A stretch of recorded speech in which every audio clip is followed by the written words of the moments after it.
Bueno, por este momento ya España tiene presidente de gobierno. En este caso, Pedro Sánchez por tercera vez lo ha sido. Ha sido elegido hoy precisamente en el Congreso de los Diputados. Una Cámara que está bastante dividida. Fueron 179 votos a favor, 179 sí y 171 no.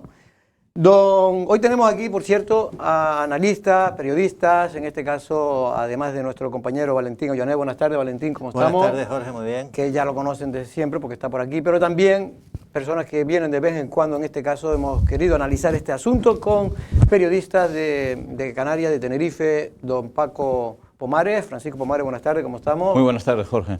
Y también está Antonio Salazar, que es el director de la Gaveta Económica de Canarias. Buenas tardes, Antonio, ¿cómo estamos? Buenas tardes, Jorge. Muchas gracias y bienvenido. Bueno, un primer análisis nada más. ¿Cómo valoraría primero la sesión de ayer y luego ya la toma de posesión hoy de presidente? Bueno, pues si necesitas una cosa muy concreta, breve. se han volado los puentes del entendimiento que probablemente nos vendría muy bien cara a los retos que tiene el país por delante, pero no parece que eso vaya a ocurrir. En resumen, como un titular. Yo suscribo absolutamente lo que ha comentado Antonio.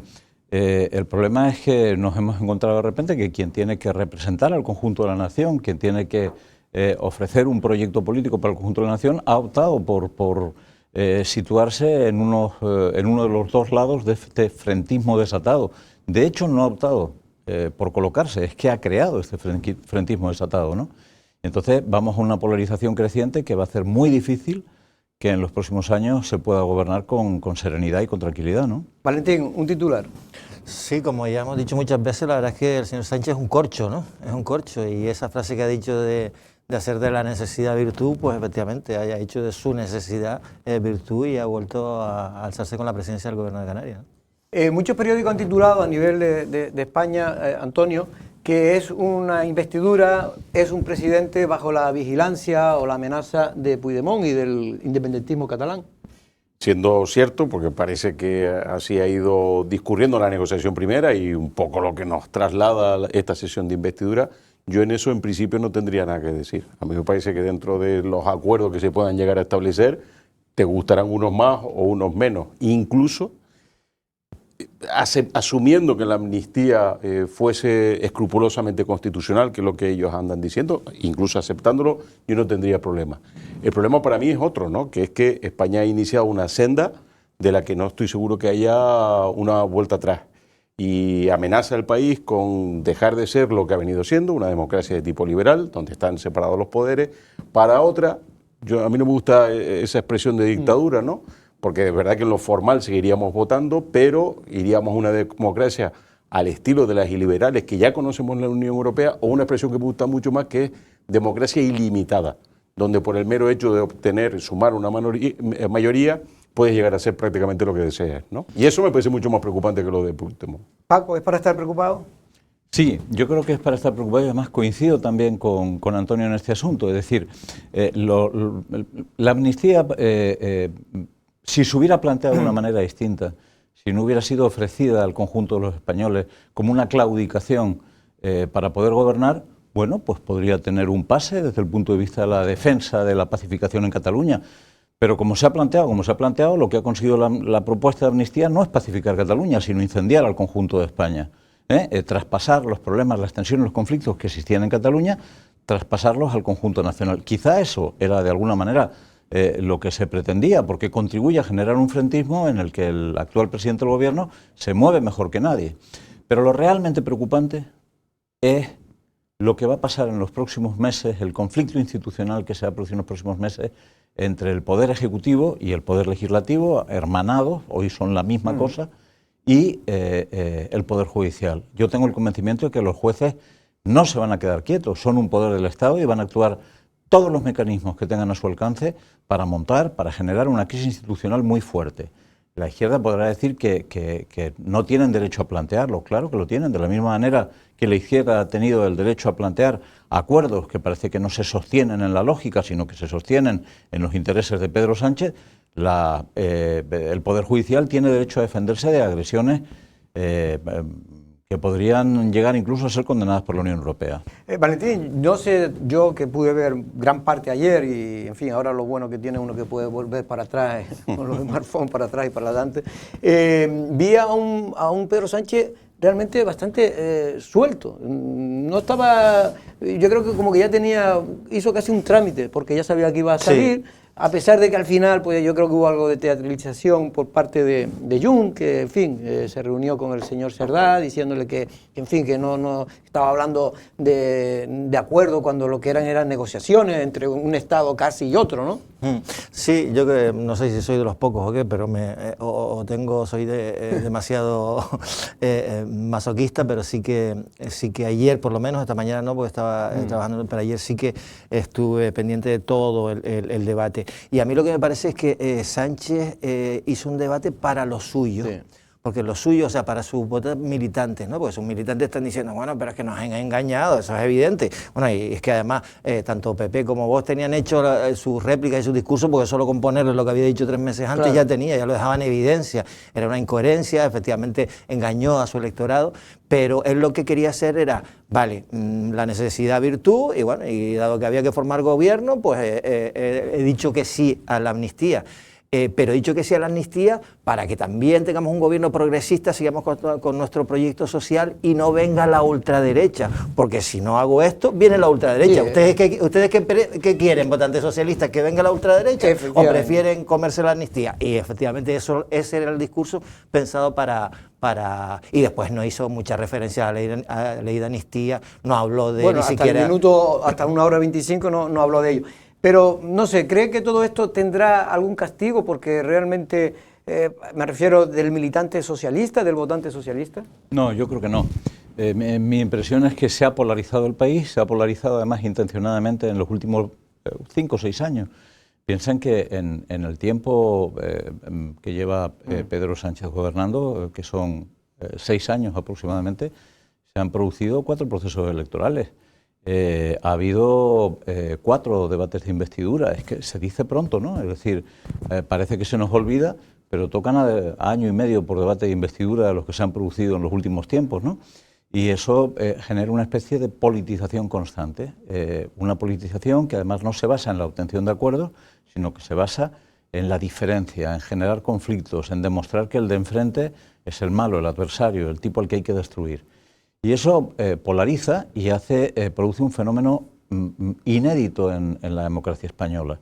En la democracia española, tradicionalmente, las direcciones de los partidos políticos, las direcciones del Partido Socialista eran más moderadas que sus afiliados, más moderadas en relación con el izquierdismo de sus afiliados, y en el Partido Popular las direcciones eran más moderadas en relación, digamos, con el comportamiento más derechista de sus propios afiliados. Hoy eso no ocurre. Hoy la dirección del Partido Socialista es tan de izquierda como sus afiliados. Es una cosa que llama poderosamente la atención, porque es la primera vez que ocurre digamos, en gobiernos europeos que se dé una situación de ese tipo. Ha cambiado completamente lo que parecen ser las reglas del juego, ¿no? ¿Y por qué? Yo creo que tiene que ver fundamentalmente con el sistema de primarias. Cuando se estableció el sistema de primarias, se acabó con la verdadera democracia interna en los partidos. Contrariamente a lo que se ha dicho siempre, porque el que gobierna lo que hace es que aplasta a los demás. Se ha montado un sistema en el que no hay disidencia, se ha montado un sistema en que dentro del Partido Socialista la gente lo que se dedica es a aplaudir al señor Sánchez, lo estamos viendo ahora en aquella televisión. Se ha montado un sistema en el que nada tiene la lógica que debería tener, responde todo a los intereses particulares de quien está en el gobierno. No es un mal sistema para que el señor Sánchez se consolide y continúe durante mucho tiempo. Lo que pasa es que se va a encontrar con problemas serios. Y que también tiene que ver, Paco, de todas maneras, situarse a la izquierda por la entrada de Podemos. Es decir, cuando llega Podemos, mucha gente se ilusiona pensando que la socialdemocracia en España se había quedado paralizada, no acometía reformas importantes en materia de vivienda, etcétera, etcétera, todo este tipo de cosas. Y entonces eso es lo que provocó, igual que en el PP, la entrada de Vox ha provocado también que se escoree hacia un lado. Se dice que Pedro Sánchez ha asumido parte del programa de Pablo Iglesias, y lo está ejecutando él. Mira, 2 cosas sobre eso. Yo creo que en línea con lo que decía Paco, Pedro Sánchez tiene un partido socialista muy a su imagen y semejanza. Ha desaparecido por completo las corrientes, la familia, los varones. Hemos visto incluso cómo se ha depositado una confianza en Paje que al final resulta que mucho más limitado porque su capacidad de maniobra tampoco parece que sea la excesiva. Y la segunda cosa que quería decir sobre esto, porque me parece bien interesante, es que si no fuera tan soberbio como es Pablo Iglesias, es de los que estaría sacando pecho a día de hoy, porque el país se parece bastante al que él tenía en la cabeza hace unos años tan solo, ¿no? Por eso lo digo, lo he oído por ahí y yo creo que gran parte, el amigo Sánchez se ha apoderado de casi todo.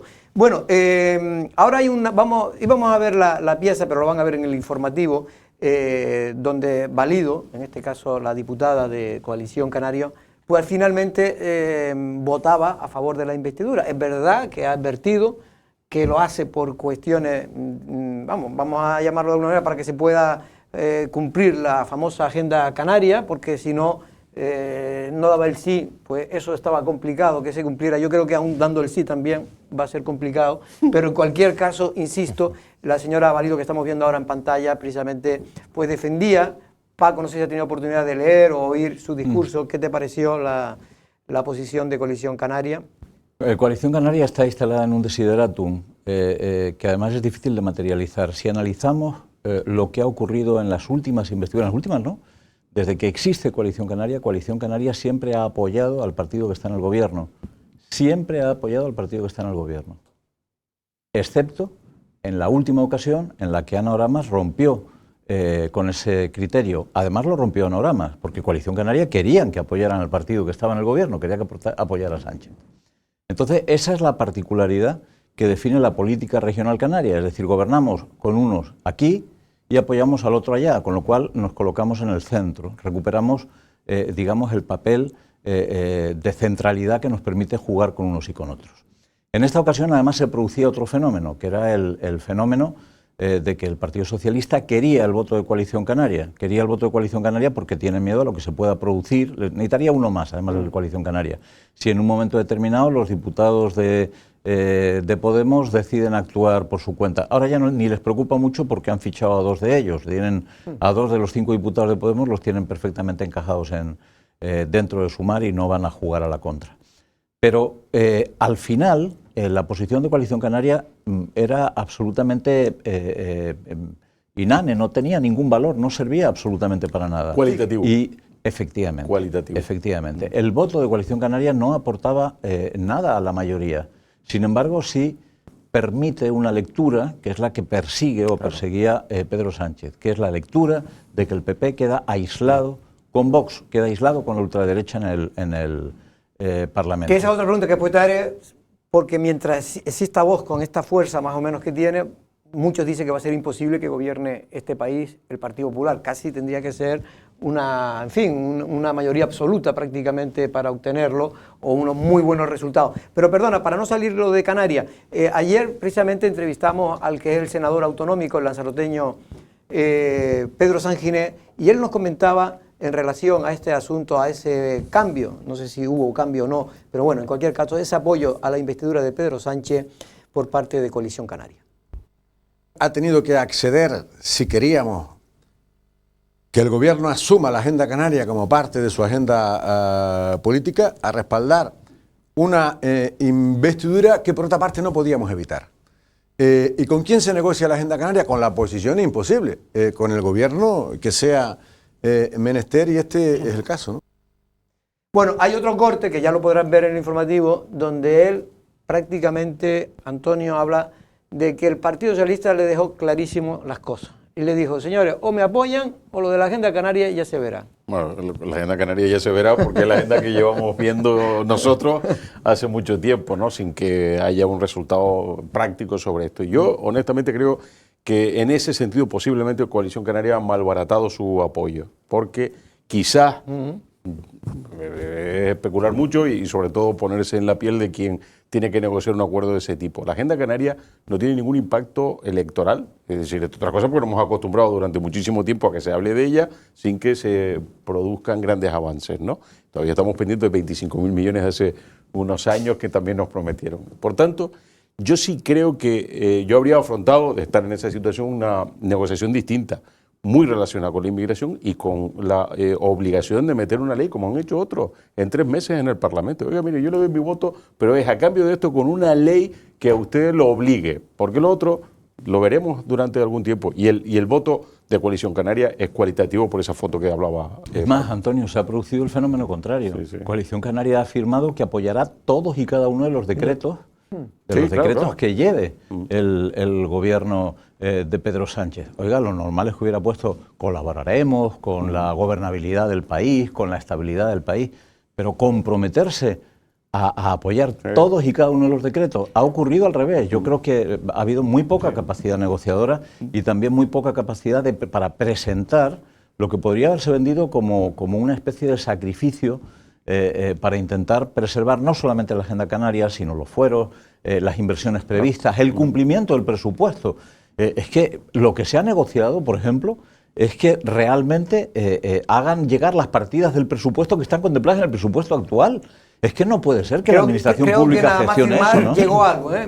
Sí, efectivamente. Nada más firmar llegó algo. Sí, ¿no? A ver, Pero se precipitó, porque mucha gente cree que se precipitó un poco lo que dice de todas Antonio maneras, y yo creo que hay una cosa importante. Sí, yo creo que Coalición Canaria sabe perfectamente la importancia que va a tener su voto, porque esta legislatura es absolutamente incierta. Es decir, Yayuns lo que le dijo a Pedro Sánchez es, oiga, lo del referéndum no es una conversación, es una negociación. O sea, tenemos que llegar a algún tipo, esto tiene que terminar en algo, en un acuerdo determinado, y va a ser una legislatura en la que Coalición Canaria puede desempeñar un papel importante. Entonces, yo creo que lo primero que han hecho, en el documento se dice que efectivamente se aprueban los decretos, que se aprueban incluso los presupuestos, pero siempre condicionados a que se cumpla la agenda canaria. Hombre, de inmigración lo que sí que hay, parece, el compromiso, que no sé si será verdad, porque no hay nada tampoco firme, es de, por ejemplo, que el tema del reparto de los menores inmigrantes sea por ley el que lo asuman las diferentes comunidades autónomas. Está incorporado al acuerdo. Por eso te digo, entonces, eso es importante porque, bueno, es un paso importante. Es verdad que se echó en falta que hiciese alguna alusión más al tema de la inmigración, sobre todo en lo que está afectando a Canarias, sobre todo cuando está Clavijo ahí en Bruselas intentando conseguir apoyo de Europa, ¿no? Pero bueno, yo creo que habrá que ver con el paso del tiempo si efectivamente esa agenda canaria, porque se habla de 1.100 millones, que efectivamente de esos 1.100 millones anuales, la mayoría se deben o estaban recogidos ya en los presupuestos, ¿no? Bueno, sin duda es una situación muy complicada la que estaba Coalición Canaria, pero es verdad que muchos consideran que evidentemente se pudo precipitar.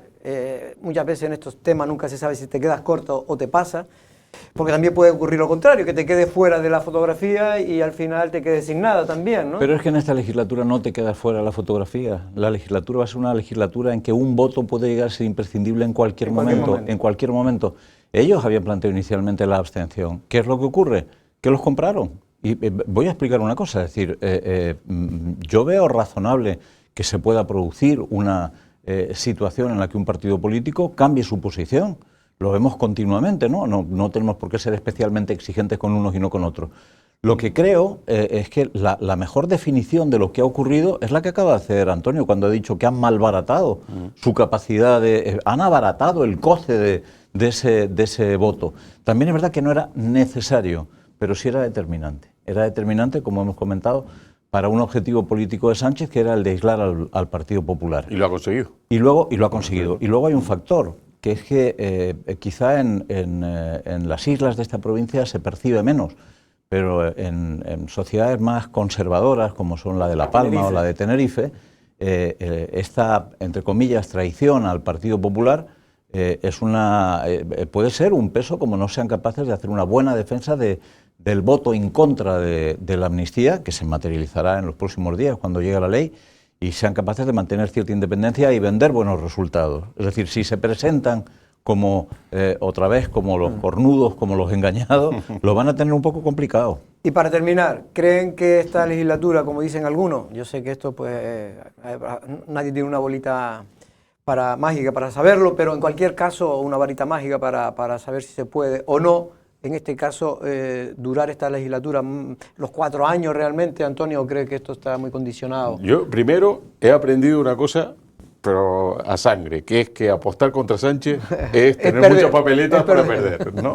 Con lo cual, de eso de entrada. Lo segundo, es cierto, yo tuve claro que iba a haber gobierno, sí, y siempre he cuestionado que fuera un gobierno para 4 años. Entre otras cosas porque el próximo año vienen otra vez la recuperación de reglas fiscales, no Elecciones. está... Elecciones también europeas. ¿no? Europeas, sí, pero esas quizás tengan menos relevancia. Bueno, dentro pero de- algunos lo pueden Sí, ver como un plebiscito, si se apoya o no. No, porque no nos da tiempo. Yo creo que ahí sí que vamos a ver. A la gente nunca se ha tomado muy en serio las elecciones europeas. Sí, sí. Hicimos eurodiputado Ruiz Mateo, ¿no? Pero, Y a Pablo Iglesias. Bueno, pero Pablo Iglesias sí fue más fruto. Más fruto del... Parece que Rajoy esa noche preguntó que quién era Pablo Iglesias, ¿no? Cuando tuvo ese resultado electoral. Lo que digo es que, teniendo en cuenta lo que tiene que venir, parece razonable que este gobierno se vea sometido a tensiones y esas tensiones puedan traducirse por una pérdida de apoyo. A mí me hace, porque lo que ha prometido en el día de ayer es expandir el gasto público y no recortarlo. Se va a ver obligado a tener que hacer algunos recortes. ¿Estará de acuerdo esos múltiples partidos que lo apoyan, algunos de los cuales con una visión todavía de más gasto público, a someterse a recortes? Tengo mis dudas. Pero yo, obviamente, no seré quien apueste contra Sánchez, pues... Después te voy a preguntar precisamente, porque esto también le ocupa y a los que nos están viendo, el tema del bolsillo, y en este caso si este nuevo gobierno, con las promesas que ha hecho, pues va a incrementar el gasto público y va a tener una repercusión en los bolsillos de los ciudadanos. Paco, ya para terminar, ¿tú crees que realmente este es un gobierno que tiene una fecha de caducidad? Lo tienen complicado por una serie de hitos distintos. El primero es el conflicto institucional que se va a producir a partir de mañana mismo. Pues la gente piensa, bueno, ya salió la investidura, claro. Esto es como cuando te casas, dices, no, ya me he casado, sí, pero luego hay que convivir con una persona un montón de años, eso es ¿no? lo complicado, ¿no? Bueno, pues este tiene que convivir con 7 fuerzas políticas y una de ellas al mismo tiempo integrada por 9, lo va a tener complicado. Ese es un factor. El otro es el conflicto institucional que se abre con el Poder Judicial, que va a adquirir proporciones jamás vistas en la historia de este país. Y el otro son las elecciones regionales, las elecciones autonómicas en Cataluña, en las que se va a presentar como candidato. Dentro de un año y medio, ¿no? Por ahí. Puigdemont se va a presentar como candidato y si ocurriera, y es perfectamente plausible que pueda ocurrir, que los independentistas vuelvan a tener fuerza suficiente para hacerse con el control del gobierno de Cataluña, van a empezar los problemas serios, porque Puigdemont ha dejado perfectamente claro que en cuanto recupere una brizna de poder, va a seguir por la vía de la unilateralidad. Y eso yo creo que lo sabemos todos, lo sabe el propio Sánchez. ¿Hasta dónde estará dispuesto a ceder en ese momento? Es distinto porque ya se habrá producido media legislatura o una parte de la legislatura y a partir de ahí las cesiones sí se computan en votos que se pierden, ¿no? Entonces me da la impresión de que antes que someterse a que hay una nueva declaración de independencia, antes de someterse a que pueda haber una convocatoria de referéndum que daría, yo creo sinceramente, que al traste con sus posibilidades electorales futuras, antes de eso Sánchez convocaría nuevas elecciones. Estoy casi seguro de ello. Valentín. Sí, yo creo que la clave está sobre todo en el tema de Cataluña. Mira, decía alguien que lo de la pacificación y la convivencia que consigue Sánchez aprobando la ley de amnistía después de criticarla, es que se evita, por ejemplo, que determinados juicios de la gente que está encausada por todo el tema del proceso hubiese provocado nuevas revueltas, nuevas manifestaciones, incremento otra vez de la gente viendo todos los días en las noticias, frente a los juzgados, la gente protestando porque se condena a un pobre niño que rompió solo un contenedor de basura, ¿no?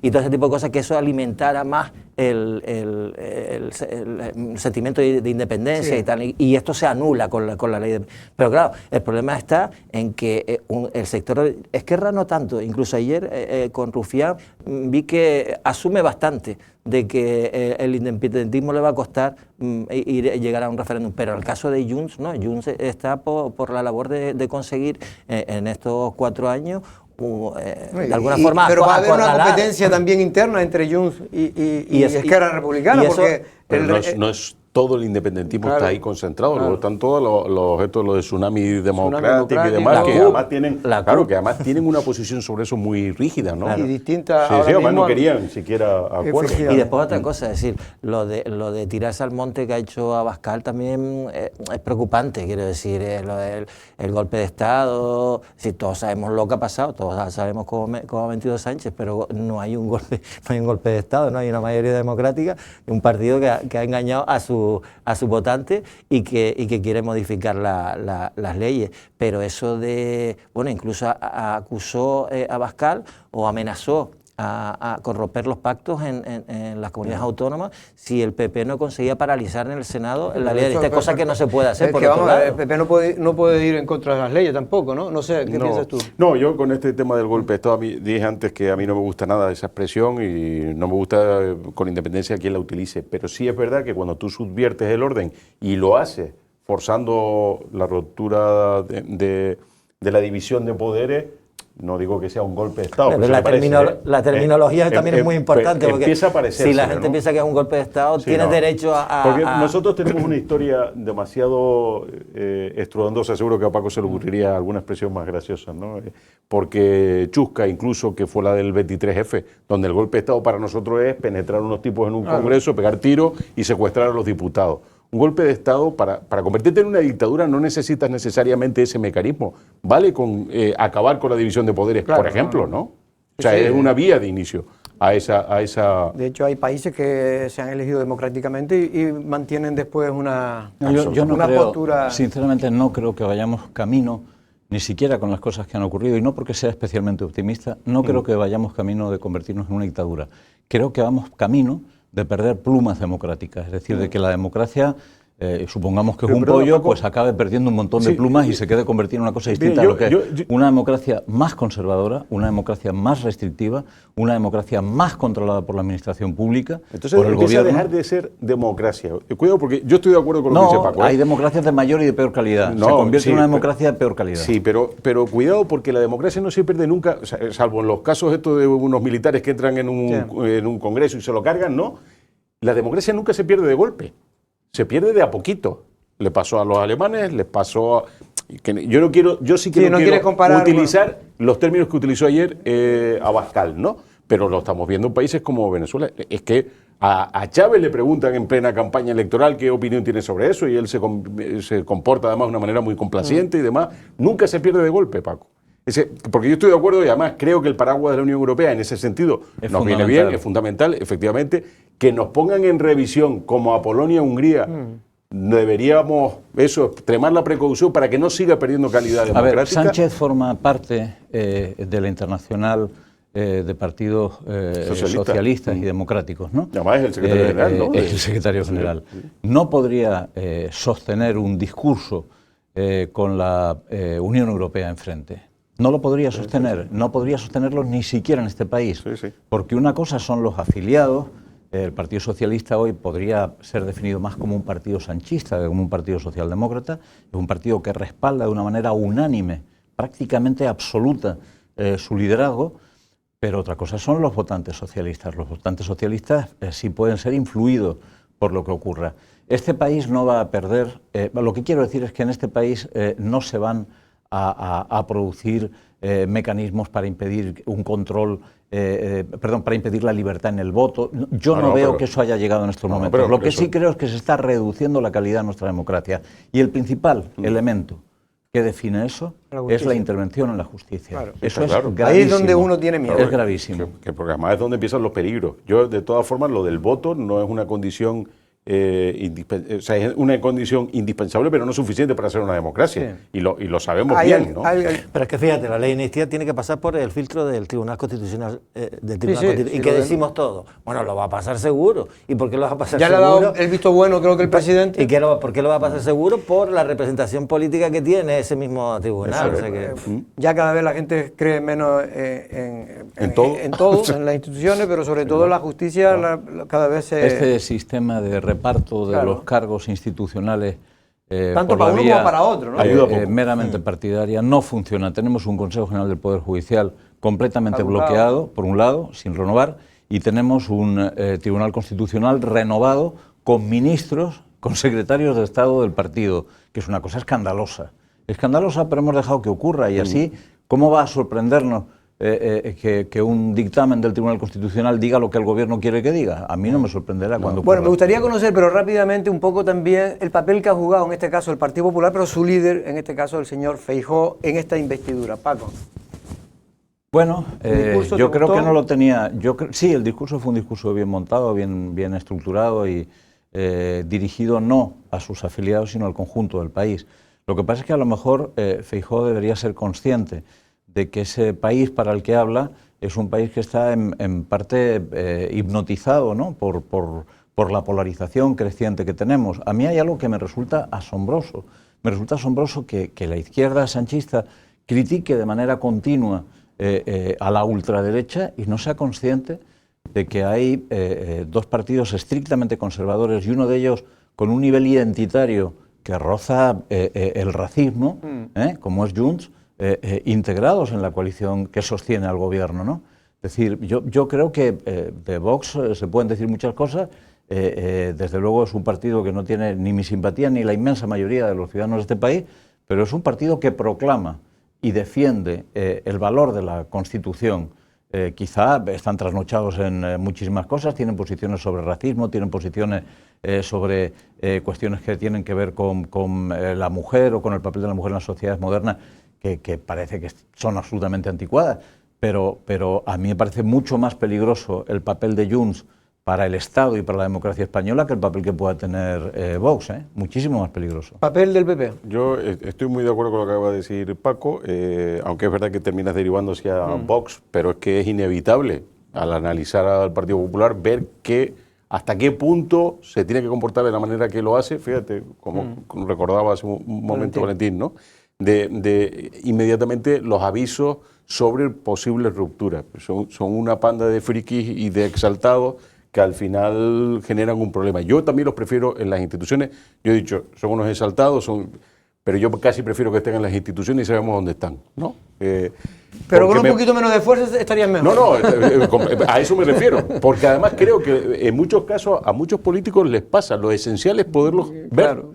Porque es donde empiezan a perder apoyo electoral. No todo el mundo le pasa, pero a algunos sí, yo creo que a ellos también, ¿no? A mí me gustó el discurso de Feijóo, salvo el error, el gazapo ese que tuvo con Antonio, la réplica, bueno, con Antonio Machado. Pero ha mejorado mucho también. Sí, sí. Yo creo Y hay una cosa que dijo que también es verdad, es decir, le puso ahí en la tesitura y creo que venía bastante a colación de que está convencido de que una persona como Sánchez, que tiene tantas ambiciones, ¿no?, de poder, como hemos visto, estaba convencido de que si en un momento necesitaba 3 votos de Vox para pasarse con vamos, hubiese dicho de Abascal que eran progresistas, ¿no? De seguro. Entonces, yo creo que estuvo bien el discurso de Feijóo y sobre todo ahora a ver qué pasa, porque ya tenemos a un presidente, ahora qué es lo que va a hacer. Parece que ahora quiere como internacionalizar, ¿no?, el tema de lo que ha pasado aquí, llevándolo al Parlamento Europeo, etcétera, etcétera.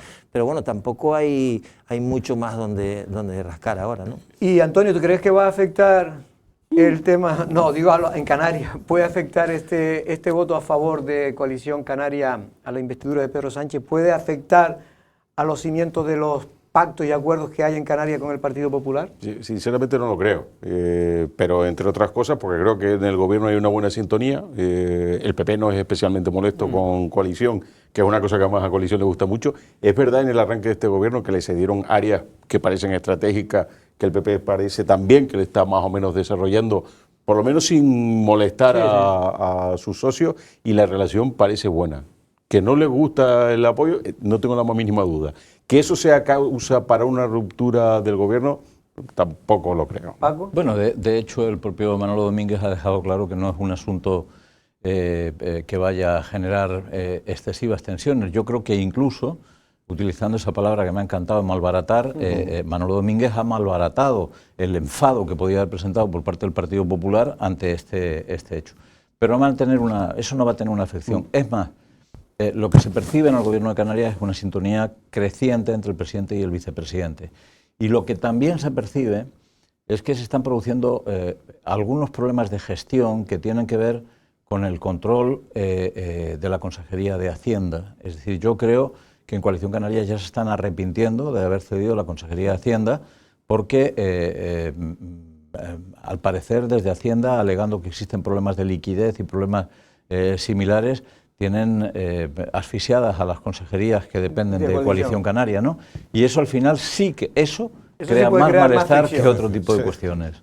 Sí, no, y sobre todo, Valentín, tú que conoces sobre todo también el tema de Lanzarote, donde hay acuerdo entre el Partido Popular y Coalición Canaria, ¿aquí podría afectar? ¿Crees que, porque sabes que ya hay gente del Partido Socialista que está transmitiendo de que, vamos, que ya tiene que hacer un acuerdo con HD para... Hombre, yo creo que la llama la encendió a Víctor Torres cuando dijo aquello de que, bueno, de que en La Laguna se podía, y bueno, y de hecho va por ahí la cosa, ¿no? Que pueda entrar Coalición Canaria en el pacto de pero bueno, ahí de la alcaldía de repente de no influye Villena. nada porque ahí no están... Sí, No, pero quiero- sabes que el rosa es el cariño, Sí. y entonces, claro, lo lógico es que el Partido Popular, viendo a Coalición Canaria apoyar la investidura y la legislatura, pues tiente allí donde pueda. Y si tienta en el Ayuntamiento de Recife, Jorge, como sabes, y cambiara algo, salta al cabildo. Fue ¿sabes? fue una de las condiciones de la negociación. El tema de La Laguna no es algo que surge después. Fue uno de los temas que se plantearon en la negociación con Pedro Sánchez directamente entre el actual presidente del Gobierno de Canarias, Fernando Clavijo,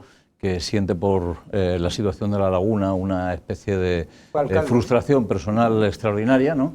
Y el presidente Sánchez, y se le dijo que vale, que sí, que no había ningún problema, que se resolvía. De hecho, inmediatamente fue una de las cosas que desde la dirección del Partido Socialista se planteó que era posible que ocurriera si se conseguía el voto de Coalición Canaria. Ese tema está cerrado. En cuanto a la posibilidad de que se produzcan conflictos entre el PP y Coalición Canaria en corporaciones públicas, puede que en algún caso donde haya gente incontrolable lleguen a producirse, en algún caso, pero tengo la sensación de que no van a producirse con carácter general en ningún lado. Es más, puede que lo de La Laguna ocurra en algunos sitios. Yo estaría muy pendiente de lo que pueda pasar en el futuro con Güímar. Tengo la impresión de que en Güímar, ahora que van a buscarle acomodo a la antigua alcaldesa y va a abandonar el ayuntamiento, algo parecido a lo que se hizo con Jonathan Domínguez, es posible que haya acercamientos para llegar a un acuerdo entre la coalición y el PP. De todas maneras, aquí en Lanzarote es obvio que el PSOE es el primero interesado en transmitir esa desconfianza en este caso al Partido Popular, ¿no? Es lógico.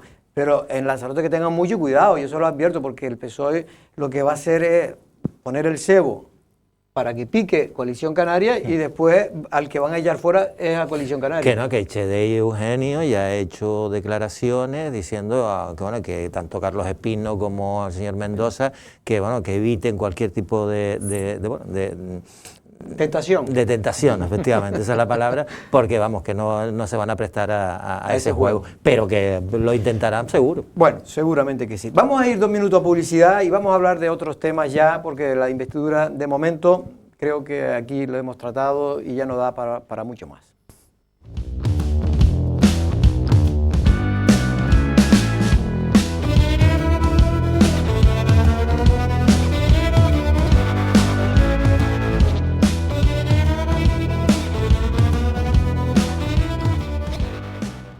Bueno, pues seguimos en Café de Periodistas y me gustaría, antes de abandonar del todo lo de la investidura, es qué repercusiones puede tener en el bolsillo de todos ustedes esos pactos al que ha llegado en este caso Pedro Sánchez con los partidos nacionalistas e independentistas de este país. En este caso tú, como también que te gustan los temas económicos, que para eso diriges una revista como La Gaveta, ¿crees que realmente este pacto va a costar todavía más caro a los bolsillos claro, de todos los españoles? Obvio que sí, porque lo han proclamado. Habría que decir que en los últimos años el gasto público en España, el nivel de presión fiscal ha subido 2,9%. No hay ningún otro país de la Unión Europea que haya tenido un incremento tan grande en eso, ¿no? Han planteado reducciones de jornada laboral, tiene coste. Aumento del salario mínimo, tiene coste. Ayuda, incluso la prórroga por los temas de la inflación, los temas de inflación y demás, también prorrogada 6 meses. El tema del transporte, hombre, siendo millennial en este país se parece que no les va a ir mal del todo, pero esto siempre hay que preguntar quién lo paga y casi siempre somos los mismos. Pero ellos dicen que van a pagar los ricos. Pero en España hay 12.000 personas, 12.000, que declaran ingresos por encima de 600.000 euros. Sobre un volumen de 47 millones no parece que tengamos muchos ricos. Es más, el otro día conocimos la lista de Forbes, ¿no? En los 100 primeros de Forbes está el señor Ortega, 81.000 millones, y su hija, 7.000 millones. Pero es una anomalía, el tercero ya se va a 5.000 millones. Si tú comparas con otros países, los ricos nuestros no son comparativamente tan ricos como los de otros países. Pero aún más, si consiguiera expropiar todo el patrimonio de esos Toda la 100 riqueza ricos del- son 190.000 millones, ¿no? La deuda que se ha generado en los últimos 5 años, deuda pública, son 330.000 millones. Lo que te iba a decir, Pedro No Sánchez se lo gasta en un año. no, bueno, para que te hagas una idea, la fortuna de Amancio Ortega es lo que nos gastamos en sanidad cada año. sanidad. Que está bien, ¿eh? No estoy cuestionando, pero digo para tener una conciencia de las cantidades que se plantean, ¿no? O sea, nosotros gastamos en un año lo que ha acumulado toda su vida el señor Ortega. Esos son los volúmenes. Pero a mí me parece mucho más interesante el otro dato. En 5 años, la deuda total 330.000, las fortunas primeras de España, el patrimonio, no alcanzaría siquiera para pagar el 60% de la deuda. Paco, Esas son las cifras. Lo que alguno considera que esta fiesta al final alguien la va a pagar. Nosotros por el rico. No, la va a pagar todo aquel que cotiza y Sí, paga claro. impuestos, ¿no? A distintos niveles, porque ya sabemos que los impuestos en España son de 2 tipos, como en todo el mundo, directos e indirectos, y los impuestos indirectos los pagan todos los ciudadanos por igual, en función del Directo para que lo consumo que entienda es realizan. cuando usted compra cualquier cosa que hay un Sí, regalo. el IGIG en Canarias o el IVA a nivel nacional. Pero bueno, yo básicamente por hablar de la cuestión de la condonación de la deuda, que es la que nos tiene a todos un poco hablando en arameo, ¿no? Le han perdonado 15.000 millones de una deuda gigantesca, la más grande que hay con el FLA, a Cataluña, y para resolverlo, inmediatamente después, sin un dato, sin un cuadro, sin una tabla, sin nada, han dicho que van a hacer lo mismo con los demás. Es que aunque fuera cierto y hicieran lo mismo con los demás, no serviría. Imaginen, por ejemplo, por ponerlo de alguna manera, ¿qué es lo que ocurre cuando un Estado le perdona la deuda a una región? Supongamos que le perdonan toda la deuda a Cataluña. ¿Eso significaría que el Estado debería más dinero? No, porque la deuda autonómica entra dentro de la deuda que tiene el Estado. Sería el mismo dinero. Lo que cambia es quién la paga. Claro, es lo que te iba a decir. Cambia es quién la paga. La deuda catalana la tienen que pagar los catalanes y es muy grande. La deuda canaria la pagamos los canarios y es muy chiquita, porque hemos pedido poco y además porque hicimos un esfuerzo de contención del gasto en el año 2008 extraordinario. Y una cierta tradición en mantener controlada la deuda. Efectivamente. Desde los orígenes Sí, de la sí, comunidad. prácticamente con Con todos todos los los gobiernos. presidentes. A lo mejor es que no sabemos gastar, pero bueno, en cualquier caso, No, ¿y por qué hay que es gastar? positivo. No, eso Pero eso va a crear Sí, una positivo. desigualdad. No, Entre eso lo que españoles. crea es una desigualdad terrible, Y riesgo porque el moral. conjunto de los españoles más pobres vamos a acabar pagando Sí. la deuda de los más ricos, y los más ricos van a acabar pagando la deuda de los más pobres. Entonces, hay una desigualdad evidente.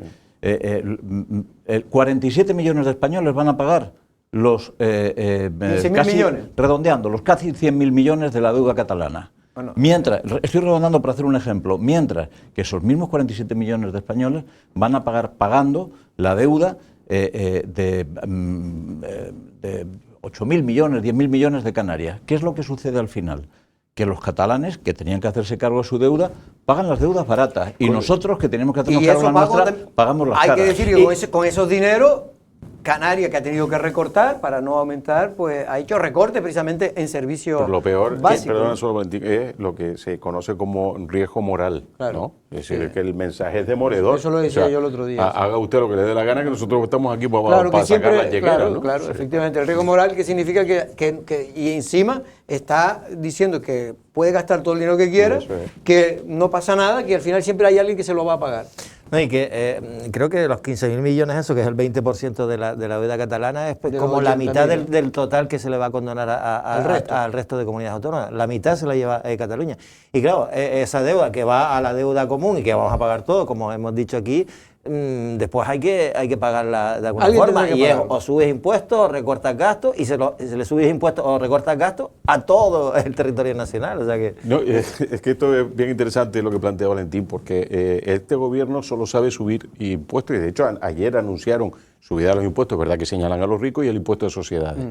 España es el segundo país que más grava el impuesto de sociedades. Yo creo que el objetivo entonces es convertirse en el campeón del impuesto de sociedades. Luego no podremos protestar porque Ferrovial Cuando se se vaya vaya. o que Repsol empiece a reconsiderar las inversiones que tiene que hacer en este país. Ya de hecho la Federación Empresarial de España Sí, se está la diciendo Confederación, que si siguen así... No hay mucho margen. Es curioso, el único impuesto que está por debajo de la recaudación de las medias europeas es el IVA.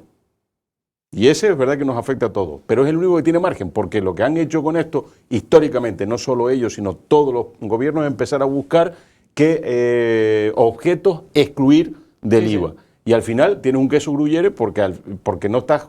En Alemania el 85% de los productos están en el régimen general, el 15% está en regímenes especiales. En España no. En España no es así, es al revés. Entonces, claro, es el único donde puedes generar más ingresos, pero no se van a atrever porque eso políticamente es complicado. Y luego falleció hace unos años el gran teórico de las consolidaciones fiscales, que era Lesina, que él planteaba que casi siempre hay que subir los impuestos cuando estás en una situación de crisis y bajar el gasto.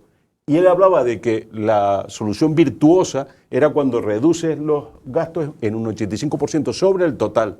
Si tú tienes que buscar un ajuste de 2.000 millones, el 85% vía reducción del gasto y el 15% vía subida de impuestos. En España no se contempla una sola bajada del gasto público, ¿no? Y todos tenemos impresión, porque todos somos consumidores al final de servicios públicos, que hay margen para mejorarlo Pero también enormemente. da la sensación que eso, 1.400.000 millones se debe ahora mismo.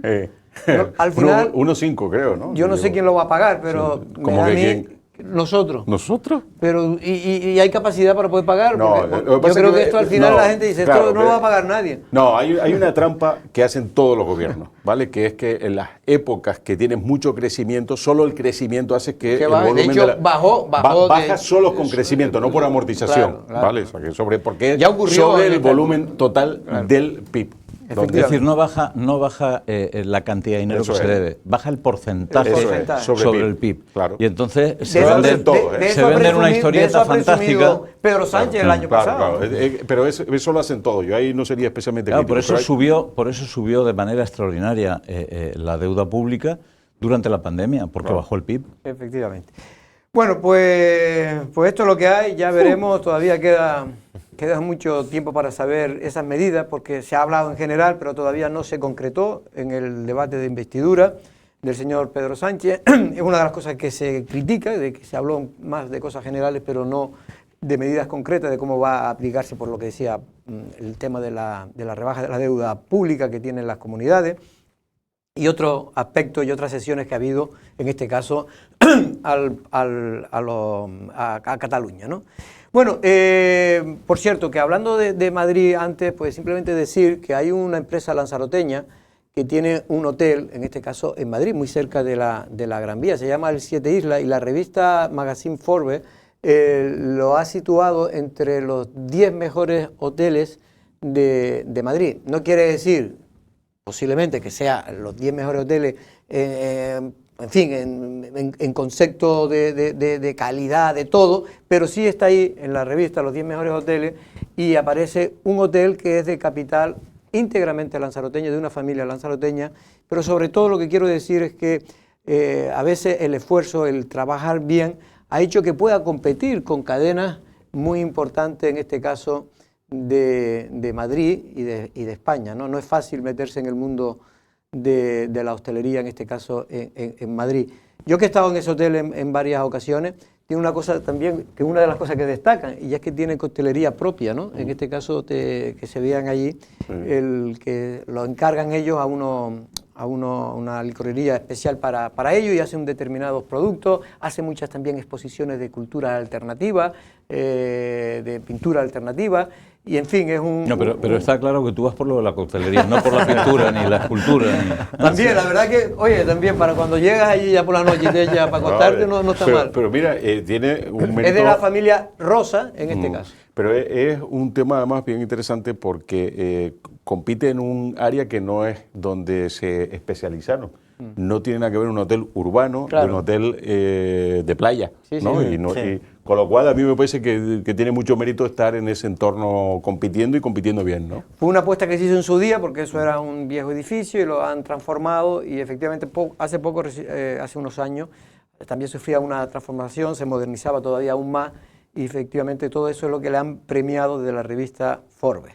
Bueno, Valentín, creo que hoy aclaró el presidente del Cabildo de Lanzarote que el plan insular que se estaba redactando pues ya está finiquitado, en el sentido finiquitado que ha desaparecido, que en la anterior legislatura de Dolores Corujo no se hizo nada, sino solamente ya... se archivó. Sí. Sí, y bueno, y lo peor no es que se hayan perdido los más de 600.000 euros que costó encargar el primer proyecto al despacho del abogado de Esquiaga, que eso fue en 2007 con Manuela Armas de presidenta del Cabildo, que fueron 540.000 euros. En el 2016, estando ya Pedro Sanginés como presidente del Cabildo, se amplía ese contrato por algo más de 100.000 euros en un plazo de 20 meses, con la intención de ir adaptando la revisión del plan insular a las diferentes normas que estaban saliendo. Pero llega Loli Corujo en 2019, con la bandera además de la sostenibilidad, que es lo que a todos nos sorprende, y no hace absolutamente nada.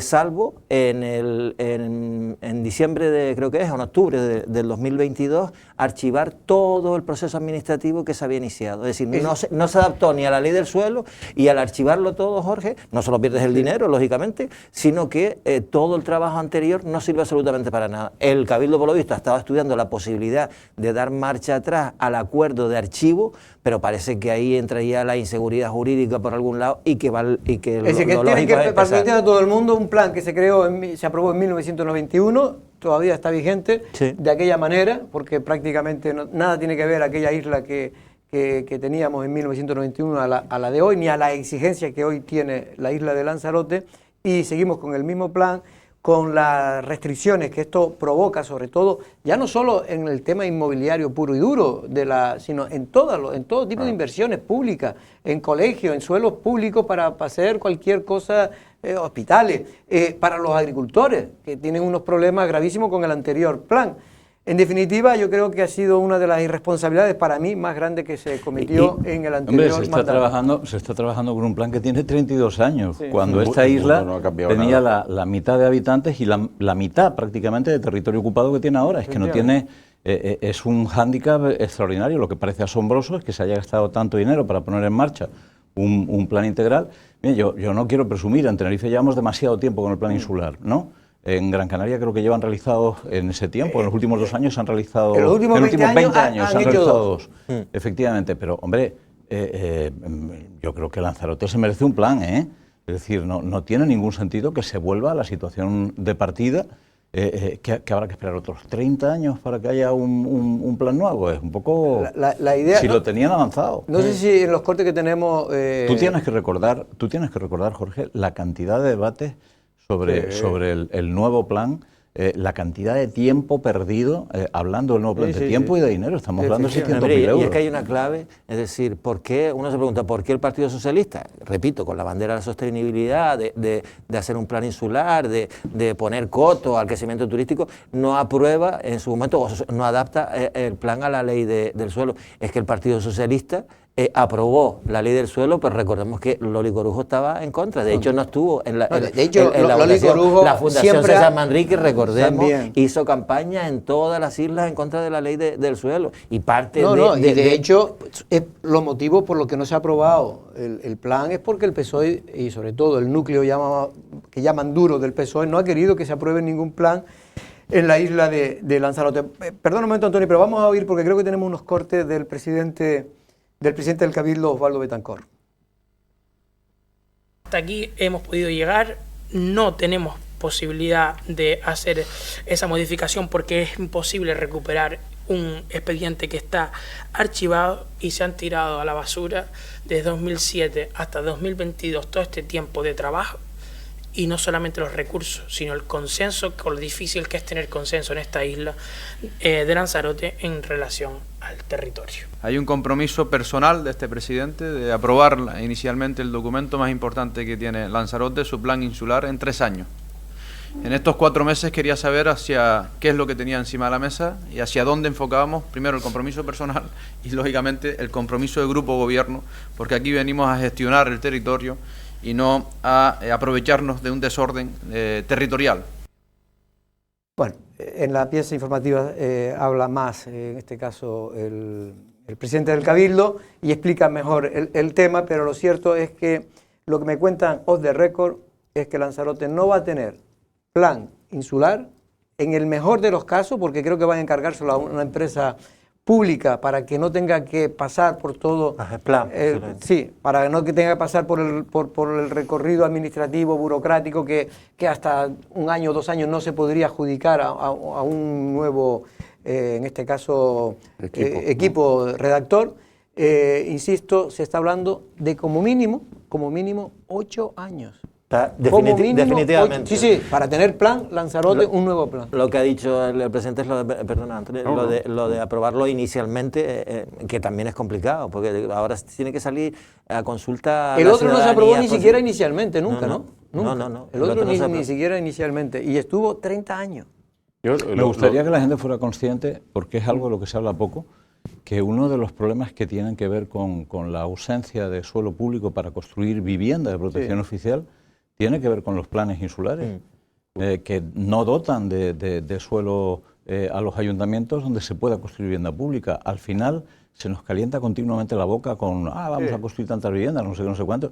Chicos, por lo menos diseñen el futuro de la isla, ¿no? Por lo menos permitan que se sepa esta historia. Y efectivamente, si pones en manos de una de las empresas del Gobierno de Canarias el trabajo de realizar el plan, se ha hablado de 8 años, yo creo que son ustedes muy optimistas. Esto me dieron el mejor de los casos. Sí, bueno, pero lo que me parece una barbaridad que podamos contemplar esos plazos de tiempo sin que nos escandalicemos. Sí. O sea, es que hemos construido...